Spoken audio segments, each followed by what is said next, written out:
आने वाले समय के लिए इस वर्ष के लिए 35,000 करोड़ रुपया केवल कोविड से लोगों के प्राण की रक्षा के लिए वैक्सीनेशन के माध्यम से वो रखा गया है। और वित्त मंत्री जी ने ये भी अपने बजट भाषण में कहा है कि आवश्यकता पड़ने पर उसमें और ज्यादा वृद्धि भी की जा सकती है। माननीय सदस्यों, कोरोना वैक्सीन पर इतना महत्वपूर्ण प्रश्न है, आप सब भी जानना चाहते हैं इस विषय पर और सरकार जवाब देना चाहती है। मैं माननीय सदस्यों से आग्रह करूंगा, कृपया प्रश्नकाल में सहयोग करें। प्रश्नकाल बहुत महत्वपूर्ण होता है, आपका अधिकार होता है, सरकार उस पर जवाबदेही होती है, कार्यपालिका पर जवाबदेही होती है। इसलिए मेरा आग्रह आपसे कि आप अपनी अपनी सीट पर विराजें ताकि प्रश्नकाल ठीक से व्यवस्थित तरीके से चल सके। माननीय सदस्य, आपसे एक सप्लीमेंट्री पूछना चाहते हैं।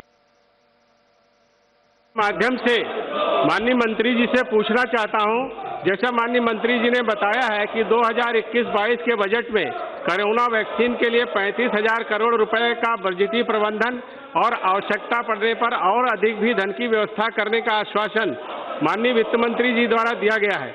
मैं आपके माध्यम से माननीय मंत्री जी से ये जानना चाहता हूं कि फ्री वैक्सीनेशन के साथ ही क्या बाजार में सस्ती कोरोना वैक्सीन उपलब्ध कराने हेतु सब्सिडी उपलब्ध कराने पर भी सरकार विचार करेगी या पहले से सरकार ऐसा विचार कर रही है?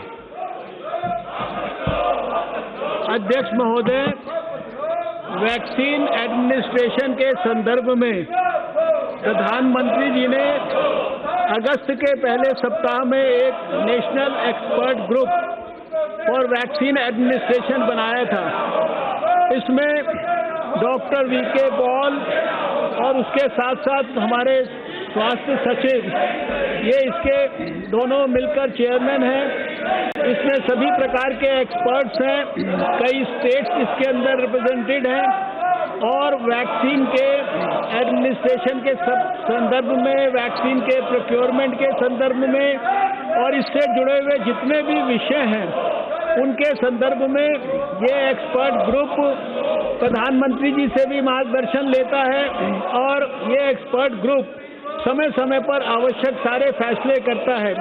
जो जो फैसले करता जाता है वो पब्लिक डोमेन में रखे जाते हैं और इसी एक्सपर्ट ग्रुप के फैसलों के अनुरूप अभी देश के अंदर वैक्सीनेशन की सारी प्रक्रिया शुरू हुई है। लगभग 5 मिलियन देश के अंदर लोगों को वैक्सीनेशन अभी तक दिया जा चुका है और इसके लिए 95,801 सेशंस सारे देश के अंदर किए जा चुके हैं। अभी इसी सप्ताह हेल्थ वर्कर्स के साथ साथ फ्रंटलाइन वर्कर्स का भी जो है वैक्सीनेशन शुरू हो चुका है। मैं माननीय सदस्य को ये भी बताना चाहता हूँ कि इस समय 2 वैक्सीन को भारत में इमरजेंसी यूज के लिए ऑथराइजेशन दिया गया है।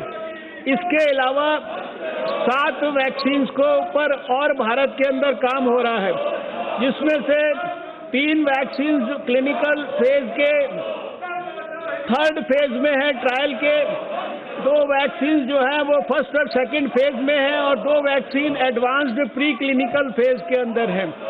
और जो उन्होंने कहा कि मार्केट के अंदर उपलब्ध कराने का ये समय समय पर जैसे जैसे इसकी आवश्यकता पड़ेगी, इसके बारे में एक्सपर्ट ग्रुप जो भी निर्णय करेगा उसकी जानकारी सारे देश को उचित समय पर दी जाएगी।